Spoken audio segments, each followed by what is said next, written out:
Beaucoup de personnes n'ont aucun doute sur le fait que Gon et Killua sont amoureux. Et bien dans cette vidéo, je vais vous résumer tout sur le Killua, que ce soit sur ce qui a été dit, sur les sous-textes romantiques, sur les analyses, sur la direction que va prendre l'auteur, et bien sûr sur les arguments qui sont contre le Killua. Il est assez difficile de rechercher tout ce qui a été dit par la production, parce que la plupart proviennent de magazines japonaises non traduits. Mais dans l'un de ces magazines, Hiroshi Kujina, qui est le réalisateur de l'anime de 2011, a dit, je cite, « Ils ont construit une relation de confiance sans tenir compte du profit ou de la perte, et comptent l'un sur l'autre de tout leur cœur. Gon et Killua sont comme un couple de jeunes mariés. En d'autres termes, Gon est le mari à l'esprit libre, et Killua est une femme qui le soutient silencieusement. C'est pas juste une métaphore mignonne, c'est une reconnaissance claire de la dynamique romantique implicite entre eux. Quand un membre clé de la production dit ça, il ne choisit pas ses mots au hasard. Cette déclaration valide les lectures romantiques, ce n'est pas une exagération de fan, c'est une dynamique assumée par la production, et elle montre que le parallèle conjugal est délibéré. Cette idée qu'ils forment un couple de mariés n'est pas inventée, elle est vue, ressentie, soulignée par ceux qui ont mis en image leur histoire, et elle donne du crédit à l'idée que Killua est amoureux de Gon, ou au moins qu'il y a un amour émotionnel qui dépasse l'amitié ordinaire. Ensuite, cette déclaration est suivie de celle de Maria Ise, qui est la voix officielle de Killua. En 2022, lors d'une interview, elle a dit explicitement que Killua est amoureux de Gon.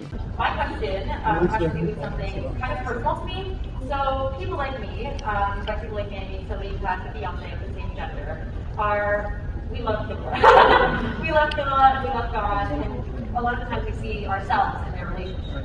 And yeah, I'm going to ask that question. Hang on. Do you think Killua is in love with God?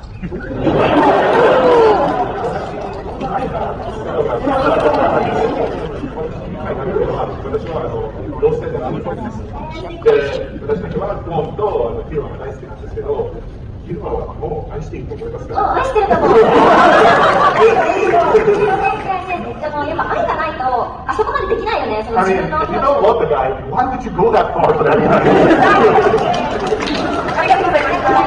Elle connaît le personnage de l'intérieur. En tant que doubleuse, Maria Ise ne se contente pas de lire les lignes de dialogue, elle incarne Killua, elle vit ses émotions, ses silences, ses regards, elle doit comprendre ses motivations les plus profondes pour jouer juste. Donc quand elle dit qu'il est amoureux, ce n'est pas une interprétation hasardeuse, c'est une lecture professionnelle, intime, éclairée. Elle dit les choses clairement, pas de sous-entendu, pas de peut-être, ou chacun voit ce qu'il veut, elle dit bien sûr qu'il est amoureux de lui. Elle parle d'un amour romantique parce que déjà c'était la question qu'on lui a posée, et aussi parce que aller aussi loin pour quelqu'un n'a pas le même sens dans une amitié normale. Elle remet les actes de Killua dans leur vrai contexte. Killua sacrifie tout pour Gon, sa santé mentale, sa sécurité, sa place dans sa propre famille, son avenir. Il désobéit aux ordres, il trahit sa famille, il vole Haruka pour sauver Gon. Ce n'est pas rationnel, ce n'est pas logique. C'est passionné, total, irrationnel. Et comme Maria Ise le dit très bien, on ne fait ça que pour quelqu'un dont on est amoureux. Ça valide toutes les analyses émotionnelles qu'on peut faire de leur relation. Ça montre que les créateurs eux-mêmes lisent la relation comme romantique ou amoureuse. Ça prouve que Killua n'est pas ambigu, il est amoureux. Point.